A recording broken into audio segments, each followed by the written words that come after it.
Megan Hicks of I Run Far, and I'm here in Buena Vista, Colorado. I'm here with Missy Gosney and Anna Frost the morning after their completion of the Nolan's 14 line. Yeah. You're gonna have to pardon my use of expletives in this interview, but fuck yeah. Yeah, that's what we thought. Fuck yeah. Nice. Good job. Yeah, hold on. Ladies, I know it's just less than 12 hours after your completion. I know probably the effort that you put into it hasn't sunk in, except for as far as your feet and your toes. Mm-hmm. But what's going through your heads this morning? I'm quite tired, so not much is going through my head right now. Yeah. You're turned off? Yeah, totally switched off. I'm pretty thankful actually, because I know I've been trying to do this for 3 years. Well, 1 year of reconning, I tried it last year, and then doing it again this year.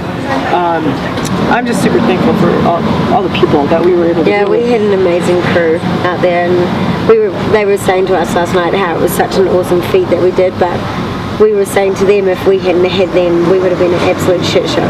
Like, we wouldn't have had anything sorted. They were fantastic. We'd come into the aids in the cruise stations and they would just sort our bags, have our tent, we'd go to sleep, 25 minutes later they'd wake us up, off we go. And so we were so lucky to have them. Yeah. Super great to have all those people there helping us. Yeah, when you run a race, I mean, a crew is kind of an added benefit. You can survive off the aid stations in most race cases, but this was an effort that was crew dependent. I mean, you could say. Well, it's logistically challenging. Yeah. And so, because you're out there for so long, and you have to have all your logistics ready to go in place.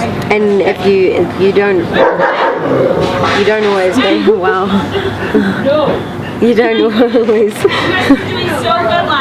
They've been doing so good. These dogs this morning at the cafe. Really like there's some areas where you can't just drive to with the tent and everything. You have to hike to. So they took there was 6 of them went up to Elkhead Pass with the tents, everything in the middle of a storm. It was just carnage up there. So and that was in between Missouri and Belford. Yeah, well, they crewed us at Winfield at about 6, I think, at night, and then we left and we went and climbed Huron down to Cloacy Lake, and then out of Cloacy Lake to Missouri, and then around to Elkhead. And in that time, they packed up and hiked up to Elkhead, set up a tent for us, so we could come in and have dinner, middle of the night, food, and go to sleep for 20 minutes. I think is what we did. So just the logistics is intense for this thing, and so it was really nice to have people. We come into a aid station, so to speak, and just people keeping us happy and moving in the right direction. And if we came in and thought like, oh, I'm not sure we can keep going, somebody would be right there going like, you got this, so just keep going. Here's your pack, you're out of here. Let's not talk about it. And you're like, okay, great. Yeah, awesome. So it was great. So I am thankful. That's what I'm thinking this morning. Awesome. Now, one would say that the world of trail running and mountain running knows you, Anna. You've competed and had success all over the world. And one would say that the American ultra and trail running community knows you, Missy. Slightly. But I think we should sort of back up and talk about you and your relationship with this line, with this effort. You're a mountain biker by history? No. Nope. You are a what by history? So most of my background is being just in the mountains, specifically Colorado and Alaska, mountaineering, and I worked for Outward Bound for almost 15 years. So this line has deep roots for me, because I worked at a Leadville for years. And ran courses in these mountains, but also played a lot in these mountains, winter courses, summer courses. So that's my background. And trail running, just a little bit over the years, but in the last 5 years is really the only ultra running I've been doing. So. But you also mountain bike, or you have mountain bike? No, I don't mountain bike. You've got ginormous quads. Yeah, I ski and genetics. There's no mountain biking. Not at all. I'm actually an awful biker.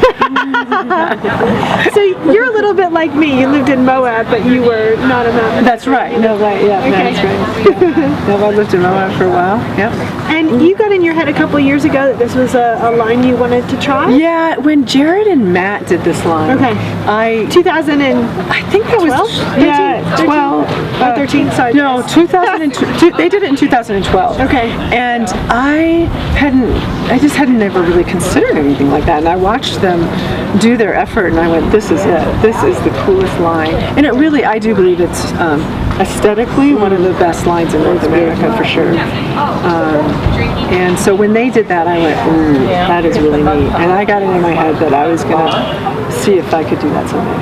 So in 2013 then, is that the summer that you sort of came out and experimented with different pieces of the route? So 2013, we thought about trying it, but we also were doing TDG that year. Okay. So we just used it as a place to train for TDG, and decided that was a big enough event for a year for me, you know. And we did some recon here that year, and then last summer 2014. Jason Coop, Brett, and I attempted it. And you got as far, you got nearly... We got to Antero. Yeah, you got so far. You got to P12. You were looking at the finish. You spent 55 or 6 hours out there. I think we had come off Antero, and it was about 55. Something like, something. Almost 55 hours.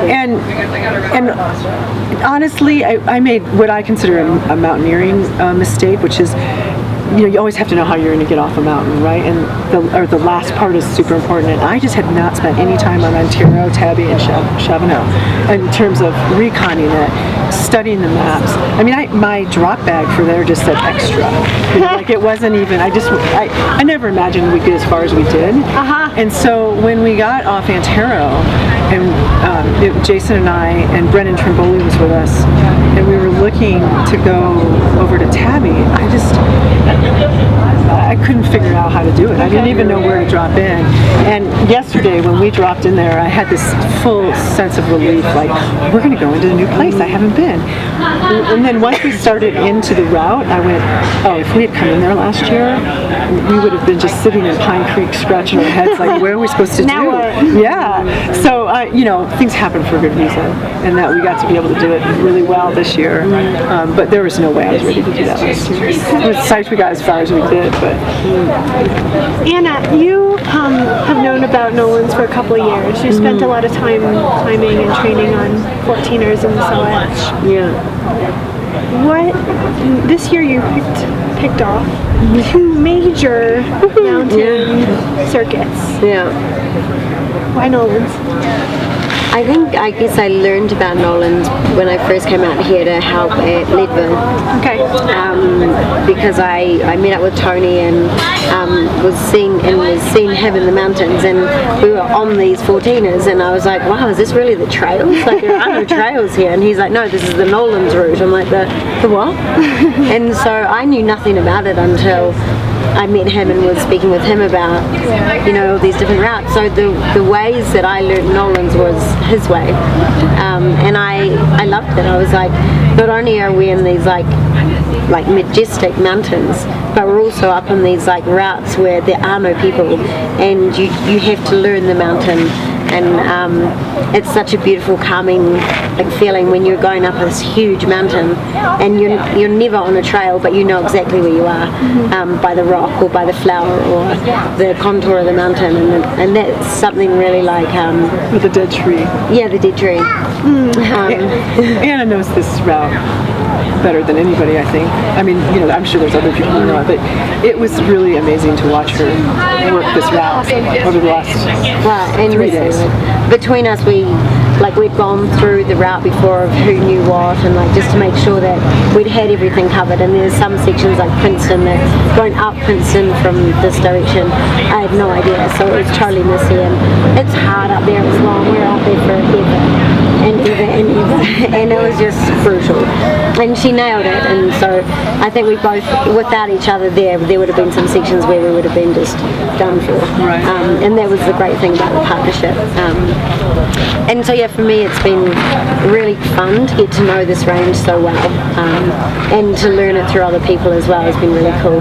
There's some bits where I've explored myself and created my own little pass, some that are Tony's pass and some that are Missy's pass.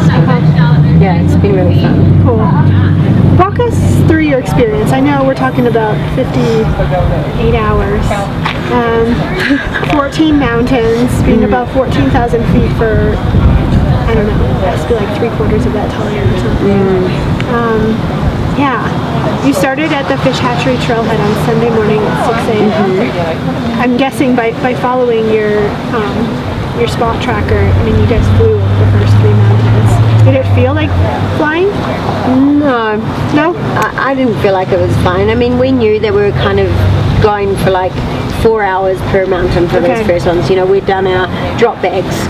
And that was basically our times, wasn't it? By how much food we wanted in each drop bag was how long we sort of thought we'd be over a mountain. So I'm looking at you, just cracking up. You're like, oh no big deal. And every time we would get down to our crew, I was like, she's just beating the shit out of me. She's going so fast. I'm burning myself up, you know. And both Coop and Brett were like, okay, just slow her down. Just get in the front of her. Don't let her, you know. And so that is so funny because then we came because we were kind of like, let's get those first 3 mountains done. We were like, let's just get them done, and then the game changes completely after those first 3 because you go into night, you go into like finding really dodgy routes from there. You go off of a lot of trails to route finding. Yeah, right? from there on it's like you're slow anyway because you have to concentrate on where you're going, and it's dark, and you're going into like the first of 2 nights. Well, and also those first 3 peaks they're so spread out. They're the big boys. Yeah. You did the 2 tallest 14ers in Colorado, and straight up. Yeah, and so once you get that, we started to have a rhythm, a pattern. We knew, okay, well, this is how long it's going to take us to do these. So it was important to get those done. Yeah. But after La Plata, I came in and I was like, I'm not sure I can keep up with her. You know, this is but then we came into Alpha La Plata and I was like, right, let's just fill our stomachs up with food and water and set off really slowly. And so I'm like on the ground pretty much so full of food and water. And then she's like, okay, let's go. On the road, and I'm like, wait for me. Oh, I'm so full. It was horrific. I love it. And then I had to say to her, Missy, you know how you said that we were going to go slower from here on in? Well, we're sprinting and I'm going to puke. So you need to slow down. We go into the night. I love the night. Yeah. Yeah, the night's good. So the next section, you kind of climb mountains and you don't return quite as far down. Right. You stay high in the sort of the traverse between Missouri and Oxford is Belford. Like that's been a crux for people in the past, that they've not made it past that, or they've made it past that and they've been cooked. And it happens in the nighttime too. So what was that like up there? Was the weather good for you? How did you feel? It was quite hilarious for us from there, wasn't it? Because we got up Missouri and the storm started hitting. Okay. So it was raining. It was raining a lot, and we knew we were meeting our crew at Elkhead. They had hiked in with tents and stuff. So that was for me, it was a saving grace, because I was really like, I don't want to be here at all. I'm at Elkhead. I'm going straight down the valley back to a car. I'd done that from the top of Massive. I was like, I'm done. I don't want to do this. I think it was something like you said, I have not had one fun step. Yeah, Wow. I was like, I was not enjoying the mountains, and I said to everyone, I don't want to do this, not enjoying it. Like, I can do it, physically I can do it, but I didn't want to be out there hating every step. So when we were going into Elkhead, I was like, I know the crew are there, I know there's a tent there, I can have a sleep and I can go down the valley. But it was good to know that they were there. So we got in there, soaking wet, storm was going crazy, and it was just carnage in there. They had tents on the ground with stones on the ground, and we were trying to keep them up. No, one of them was flattened, completely flattened. So you asked about the weather. It was awful. Yeah, it was awful up there. We kind of bunkered into the tent. They were cooking in the tent as well with us while we're trying to sleep as well. So we're eating out of those bags. The backpacker meals. Yeah. And I was in the middle of the tent, and you were on one side, Hannah was on the other side. Brett was kind of shoved in the corner. He's in the corner. Hannah was sick she had come and done Huron in Missouri with us. Okay. And so she was puking. And then you were like, I'm going to puke. And then we woke up and I was like, oh gosh, I'm going to puke. And the guys are outside. And I'm like, really? Can we just go? Like, should we just pack our bags and go? So then we had to like put on wet socks, because we hadn't thought that to take dry clothes. So it was all the wet clothes back on again. But from there the storm was cracking, and so that got us over Belford and Oxford super quick. Like we hammered them because the storm was right behind us, and once you're up there, you're up there. You can bail, but not to anywhere very good. Well, and you asked that question, why is that a place that people stop? It's because you can do Belford and Oxford and then go down Missouri Gulch really easily. Once you drop into Pine, so when you go off Oxford, if you're going north to south, you go off Oxford and drop into Pine Creek before you go up Harvard. In Columbia. You're committed in there. It would be a long walk out. It's a long walk out there. Which I think a couple of people have done, but it is a long walk. Right, but you also look down and, dropping all the way into Pine and then having to climb up Harvard, and that's a tough, it's a beautiful, I think it's the most beautiful place, but it is a really tough one. So I think that is why that tends to be a sporting place, is that you can drop off one way easy and one way is really committed. No, totally.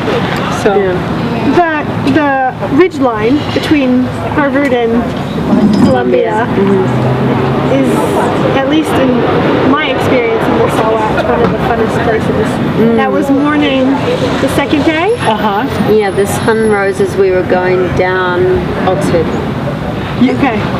The sun rose as we were going down Oxford, and then we did the climb up Harvard, which I love. It's a real pretty ridge climb there. And then Harvard to Columbia is, there's the one ridge line that you look at and you wish you could do, but it's pretty technical. So then we dropped, we kind of dropped this grass benches around, and I don't know what happened to you in there, but you turned onto fire. You were amazing. Because I was kind of dragging, and but it was the first place where you just went, I got this, and you just hauled us right up Columbia. Yep, super. Right to the top. And then that other route instead of going down the standard route of Columbia, Anna had gone in and reconned the nose of Columbia, and it just goes straight down to the bridge where you cross. But you were so on fire. It was like, I just this is why you were here. Yeah. I think I'd said I hadn't enjoyed it. I didn't have excitement for the mountains, which I hated that feeling in me because I'm so excited when I go into the 14. It was like all of a sudden I was like, where is it gone? So when we had the storms on Belford and Oxford, I'm like, okay, there it is, because we were sprinting across those things. So that came back really quickly, and I think from then the fire kind of came back for it, and I was like, physically I can do this, mentally I'm not sure, but I'm just going to keep going. So coming off Columbia, it was a beautiful route. I'd done it a couple of days before, and we just had fun. I knew Missy would hate me for it because Missy's much more into the zigzags, I'm much more into the strategy. Go straight up. Yeah, it was straight up. She's the bomb queen. But we had fun going down there. Yeah, it was beautiful in there, so that was fun. And then we got to North Cottonwood Creek, and so Coop and Catherine and Ricky showed up. So that was fun. We had this, and that was a perfect group of people because it wasn't our entire crew, and I was pretty tired there. My legs were fried. I thought, she really did. She killed me. I'm done. I tried. I was trying to keep up with Anna, and so we. I just wanted to make sure it was still recording. Okay, We've been chatting a while. Sorry. So we got down there, and that was perfect because I was kind of thinking, I don't know if I have it. And Coop was great. He's like, just put your bag on and get out of here. Yeah, you guys are out of here. Options. Like it was good. You got to get your bags. Yeah, it was good. Brett wasn't there because I think I would have been like, oh, honey, tell me something I want to hear. So we got up, and then we had. Yale, and so that and that's one of my favorite mountains. Yale, I really love it up there. Yeah, but we had the storm starting when we were up in Yale, so we set it out for a little bit before we went into the basin because we could see the storm right on top of Yale, like lightning, thunder, storm going really well. So we set it out, the blue came across, we could see the storm still, but it was out above, like over here, I guess.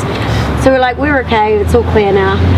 So we went up onto Yale and we went along the ridgeway, just thinking that if the storm did come in, we had places to bail, rather than going straight up the guts where you're like exposed.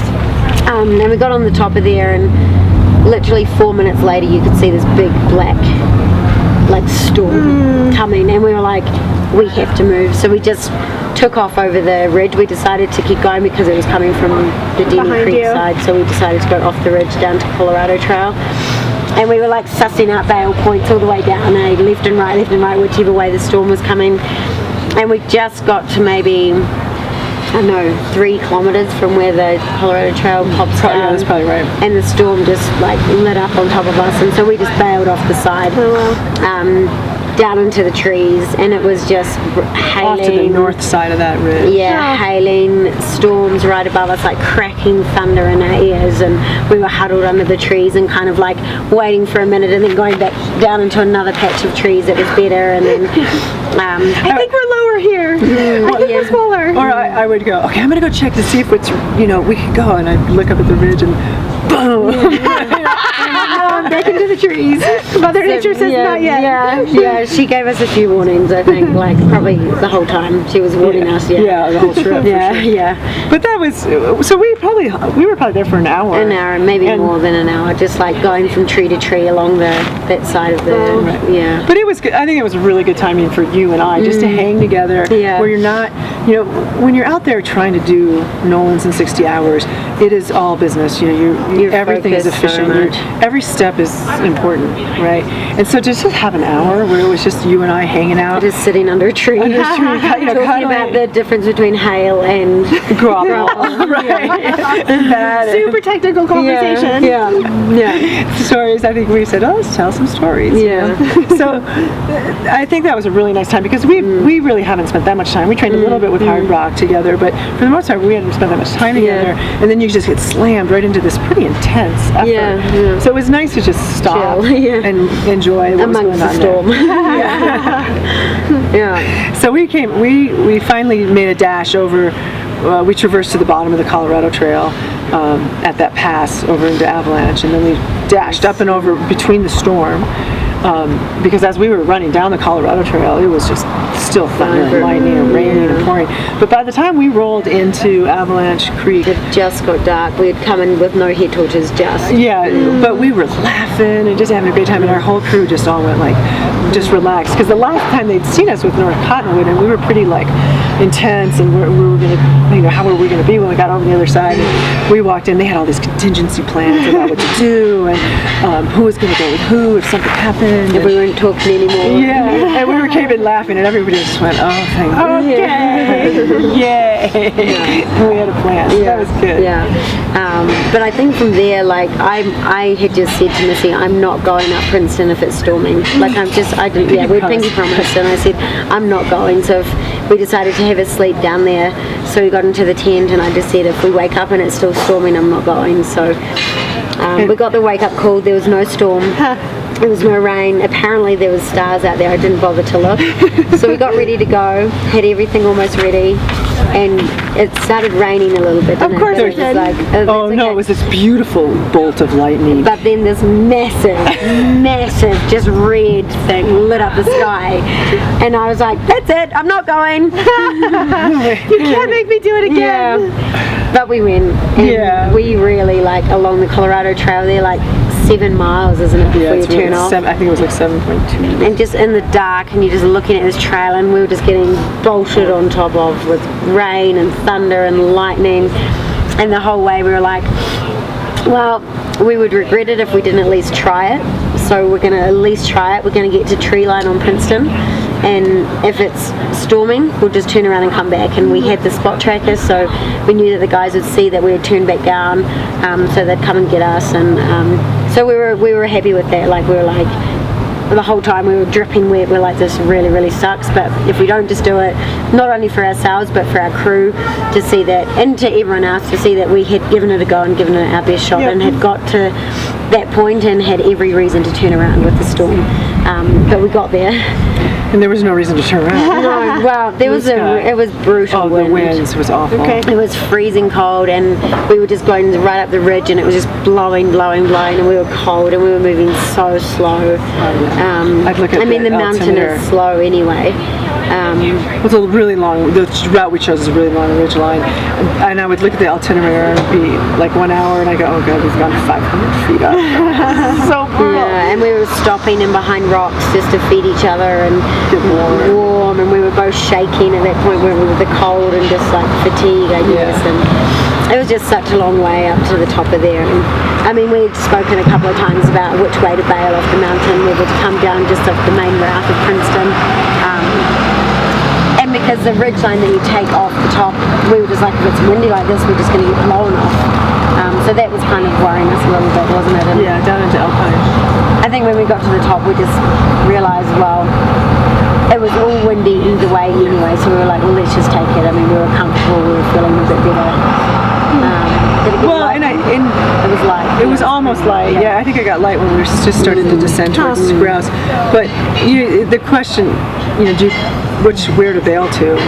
When you bail one way, you're done. And you bail the other way, you have options. You still have an option. Yep. So we kind of worked ourselves into the right place, so that we could go, continue. And really, that was the crux. Almost, every couple of hours, it was like, well, why am I taking this nice step forward? For me, that's for sure. It was every mountain. It was like, okay, there's one more mountain, and we got ahead of ourselves quite a lot of the time, and we really had to drag each other back and say, let's just get this one done, and we'll see what happens next. And we did that a lot. Yeah, nearly every mountain. Probably one of us. Well, for me, for sure, nearly every mountain. But it was just a matter of saying, okay, you just have to do the next 500 meters vertical, and then we'll figure out the next 500 meters. And, because if you look at it, it's what about the next 6 mountains? Like, it just blows your head apart. It's too big of an objective. You had 2 epics, Yale and Princeton, kind of back to back, and then morning came, and it's still it's a full day's effort to get to the finish. Was there any question of going on versus not going on when you got to the bottom? No, when we came off Princeton, we were going. I was hallucinating quite good. I mean, it was pretty awesome. There's a route down in there that you just come out of a creek onto this really pretty trail, and I know it like the back of my hand, and I couldn't find it, and that was kind of driving me nuts. Well, it's because you were talking to guys that weren't there. Animals. Every rock was a different kind of animal. Yeah, it was strange. So, and my distances had got really short. So I was like saying there should be a track right here, but it was actually like in another kilometre. Yeah. And I'm like, but it should be here. It was here. I'm sure it's here. So things got a bit weird there for me, but there was never any question at that point, was there? We had said that we would have 20 minutes sleep when we came down into Alpine, but we got down there and we were like, let's just do it. We had Coke, we had caffeine, we had food, everyone was there, and we're like, right, we're just going to get this done. So at that point, and I think we fired it up then, didn't we? Yeah, we did really good from there. Yeah, our last 3 mountains were pretty good. Like I did those last 3 with Gavin and Stepanowicz last year. I had recce'd those 3 on my own. I'd recce'd them with Gavin. So, like those 3 for me, I could tell you exactly how to get every metre. Like from sitting here, I won't, because that would be like 9 hours of boredom. But but it was really nice. You'd point, and then I just go wherever you tell me to go. That way. Go that way. Yeah, and usually with me it's straight. So Missy now knows, don't ask if I don't say left or right, just keep going straight. It's efficient. Down, but those 3 were good. Like we got up to Antero, and you can see from there Tabwash and Shavana. And I think at that point, okay, we're there. And Tabwash is a killer, and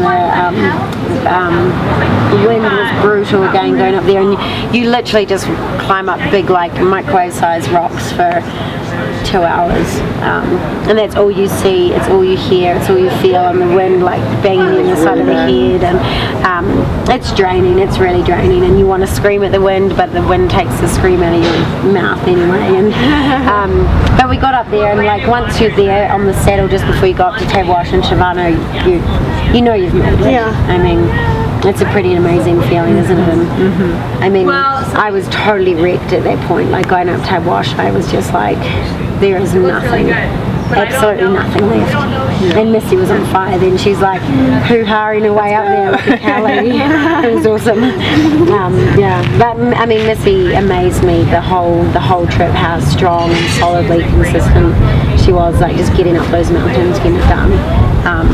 The route finding, the eating, keeping it together. I mean, we didn't have any major problems physical. We both got nauseous when we were going up above 14 and kind of coming down again. Yeah, I think of like 12.5 up, we both were kind of sick. But we never vomited. I mean, we tried to eat. We were pretty good at eating down at the like feed stations or life stations, and in the mountains we were just kind of chomping on grass. It wasn't very nice. Chomping on grass. Drink water. Yeah, Crazy. drink water. Yeah. We were a good compliment for each other. You know, when I was down, Anna was up. When Anna was down, I was up. Yeah. You know, both just taking care of ourselves, but also checking on each other. You had certain parts of the route wired, and I had other parts. It worked well. We're super lucky. Let me ask you about how you felt when you were making that passage, the traverse over the last peak, Shibano. I mean, exhaustion, elation, For me, relief. everything. You're feeling everything at that point. Like you're almost at 60 hours, and I think in total we'd had maybe we'd had two sleep spots of 25 minutes. But we probably slept 20 or 10 minutes of those two. So you're in like major fatigue. Your muscles are just like dead. There's nothing there. But you know that you've just done that, and at the same time you're like, what have I just done? What is going on? This is ridiculous. Why have we done this? But you're looking at that just saying, wow. It's an amazing achievement. And I think for me it was just like, I can't believe that we've actually stuck it through and got this far. You had some crew up there on Shibano waiting for you. That was You had awesome. a little bit of a windy celebration. Well, we dropped over off the summit Out of the wind a little onto bit. the other side. But it was really windy. There was just Brett and Braz and me and Missy on the summit. The crew hadn't arrived yet because we had gone much quicker than they thought. So we had started to head down. We had 2 hours to get back down to the car park. So we were like, okay, well let's just head down.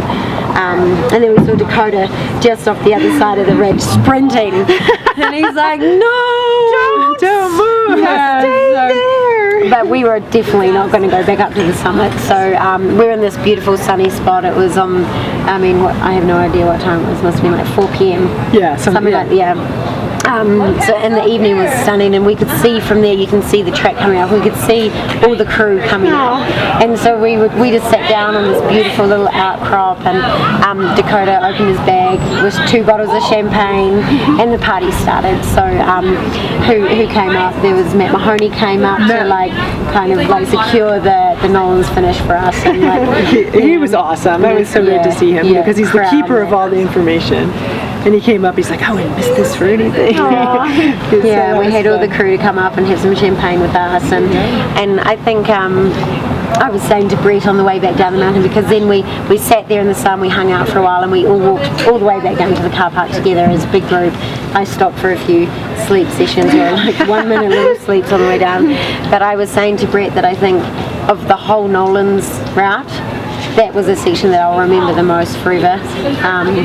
The feeling of doing that with me and Missy, obviously, but to know that we were sharing that last part with the whole entire crew, walking down this beautiful mountain, that was the bit that I'll remember the most. Yeah, it's really amazing. With the group of friends that have just come out for 60 hours with you for no other reason than their passion for the mountains, for the friendship, for doing something that we had just done, and that was so magical.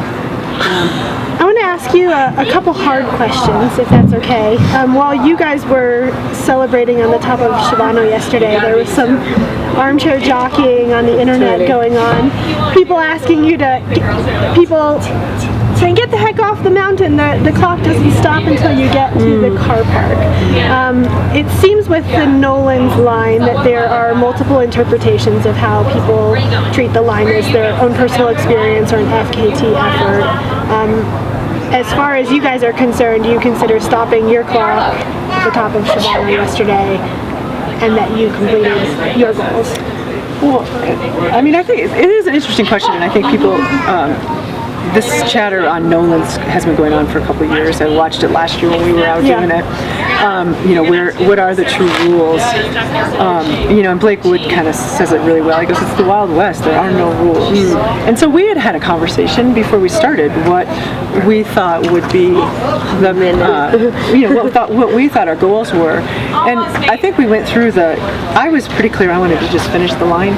That 60 hours who came up with that? I mean, and honestly for me, 60 hours I knew it was really close. I knew I had to be super efficient because I'm not the fastest person out there. I can move, but I'm not the fastest. So 60 hours is going to be tight for me. So this year I said, I'm finishing this thing.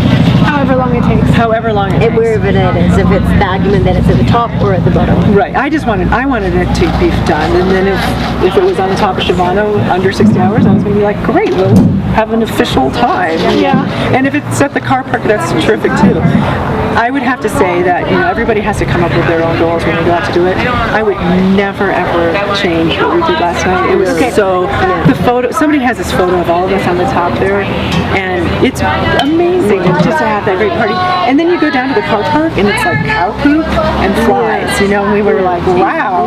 Now Bill was at the park. Yeah, he was at the car park, so that was really awesome. But the truth is that was the celebration to have, and we could have that with those people on top of a 14er. So Sure, let's do it. And people should chatter all they want, but really just go climb a peak instead of writing about it on Facebook. Yeah, exactly. I think for me, I'm the same. I think it's car park to car park. Like when you do a mountain, you have to get back off anyway. But like we were saying, like the Nolan's rules. I mean, do you even see what it is? It's stupid. It's a stupid thing. Like it's just people doing this silly goal in the mountains. It's not really that important what it is or how long it is or where it is or what it is. And I think Matt Mahoney has said that for the last 25 years that have been from the start to the last summit, and just in the last few years we've been like, well, why don't you go down to the car park? Now we've got 2 times, and for sure I was like, well, let's just get to the car park because we've got to get to the car park anyway. But we were at the top and we were like, well, this is awesome, I'd rather be here. And when we saw the crew coming up, it was like, this is it, this is where we are. And I would never change it either. I had absolutely no reason why I wouldn't have done what we did, and it was really magical, like I said.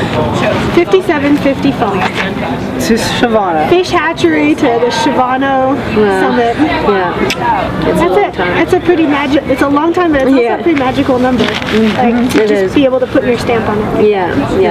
Very proud to do it, and really grateful. I think I said that on the summit of Shivano that I was so grateful for what we already had in those last 50 whatever hours.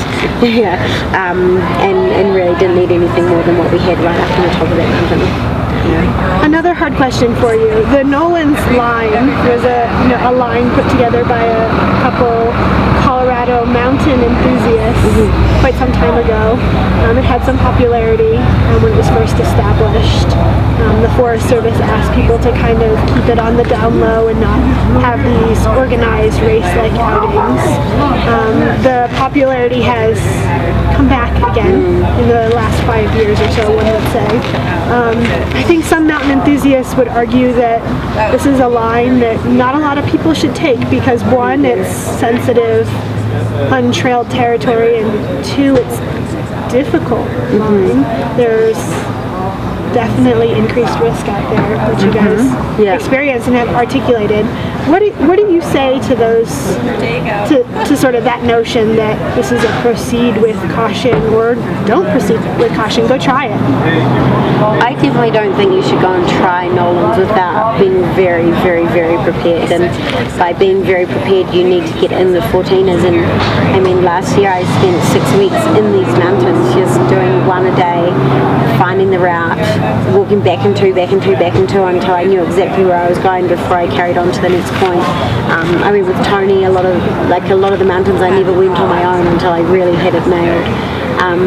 I wouldn't go up there without someone like Missy or without, someone that I could really trust in, that they would have my back if I went all loop-de-loo or if things got really bad. I don't have experience in these mountains, like in the weather conditions, so for me, I don't really know what a storm is going to be like in the next hour, what's going to happen, what's going on up there. So it's and it's fatiguing. Like, you know, we've trained hard, and it's not just been 1 year, it's not just been 1 month. I've been racing for 11 years professionally, non-stop, every year, and that's all played into what we just did in the last 3 days. It's not just been like, I'm going to go do Nolan's tomorrow. It's been a lot of preparation, and I think people should not go and do that just because they want to do this neat line. Yeah, it's a mountaineering line. You know, and so the endurance piece plays a role in the 60 hours. You know, I can't even imagine thinking you could walk in there without spending a few years in the mountains, trying the line, whether you're trying the Nolan line or doing some other things anything in the mountains. It's you know, it's great to have a project. It is a project. Yeah. It's a multi-year project. Absolutely, yeah. And all those pieces that you just said I think are really important. So last question for you. You just became the first 2 women to finish the line and to finish it in under 60 hours. There are women who've come before you who've given it a go. Pretty amazing women. And there will probably be some women inspired by you. Hopefully. Yeah. I mean, is there like a piece of extra pride that you're going to take away being a woman in doing this? Or is it, you know, I wanted to do it, I don't really care what my gender is? A bit of both, for sure. Like, I am who I am, Missy is who she is, and we happen to also be women. I'm really proud of what we did because of who we are, but as females I'm also really proud of that, and I love pushing the fact that women are strong, that if women set their mind to it they can do it. Sure, there's some differences in what men can do, what women can do, but if we don't try we'll never know, you know. And I think we're already seeing this massive growth in women in the sport of all sports, and that's fantastic. And I think it's just a bit of a motivational push, and we're seeing women rise above, not just men, but rise above their own challenges and what they've been able to believe in themselves before, and I think that's the awesome thing.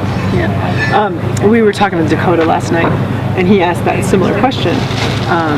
And he said, you know, is there a difference between male and female doing Nolans? And I said, it's really just a difference of that question of the skill set, you know, that you just asked too. Is if you have the skills, it doesn't matter if you're male or female.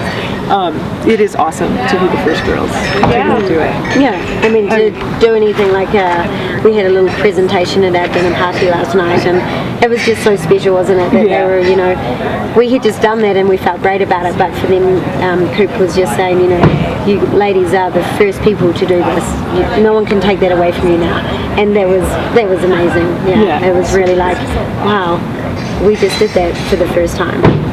And yes, and I think there will be, you know, other girls and females out there doing it for sure. And you know, Betsy Kay, Ginny, those girls have done a lot of effort on it, really. And that's inspirational. We were saying that during the whole night, like, to do 10 of the peaks of Nolan's, it's incredible. Like, do it and be damn proud of what you've just done. Do 2 of them, be proud of what you've just done. Do 1, be proud. Like, they're hard, they're not easy, and to link up anything in the mountains like that, it's an enormous feat. So those women should just be so proud of what they've already done. Yeah. More girls in the mountains. Yeah. Girls on peaks. Yeah. Girls on peaks. Well, on behalf of all the women out there and all the men, there are a lot of dudes who are super proud of you. Yeah, exactly. So congratulations. Thank you. Being the first ladies to complete the Nolan's 14 line. And we had skirts on the whole time. We did. We wore skirts the whole time. Fuck yeah. Yeah. That's good.